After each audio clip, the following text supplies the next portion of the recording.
নমরুদের সাথে কি কি কথোপকথন, কনভারসেশন, ডায়ালগ হয়েছে শুনবেন। নমরুদ বলে, ইব্রাহিম ঘটনা কি? আমি ছাড়া এই বাবেল নগরীতে কোন রব আছে বলে তুমি শুনি নাই। তুমি আবার কোন রব পাইলা? তুমি আবার রব পেলে কোথায়? সাইয়েদনা ইব্রাহিম বলে, রাব্বি আল্লাযী ইউহয়ী ওয়া ইউমীত। আমার রব এমন রব যিনি জীবন দেয়, মরণ দেয়। জীবন দেয় কে? মরণ দেয় কে?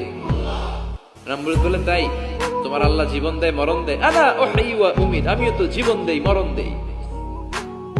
সাইয়েদনা ইব্রাহিম বলে, তাই তুমিও জীবন দাও, তুমিও মরণ দাও, তাহলে দেখাও তো, দেখাও তো কি করে জীবন দাও। নমরুদ জেলখানার দুজন ফাঁসির কয়েদিকে ধরে নিয়ে আসছে, ফাঁসির আসামি ধরে এনে ধারালো একটা ছুরি দিয়ে দুইটা আসামিকে ধরে আনছে। আইনা প্রথম আসামিটার পেটের ভেতরে ধারালো ছুরি দিয়ে ধা করে পেটের ভেতরে ছুরি ঢুকায়, মুহূর্তের মধ্যে ফিনকি দিয়ে রক্ত বেরোতে শুরু করেছে। লোকটা জামিনে পড়ে ছটফট ছটফট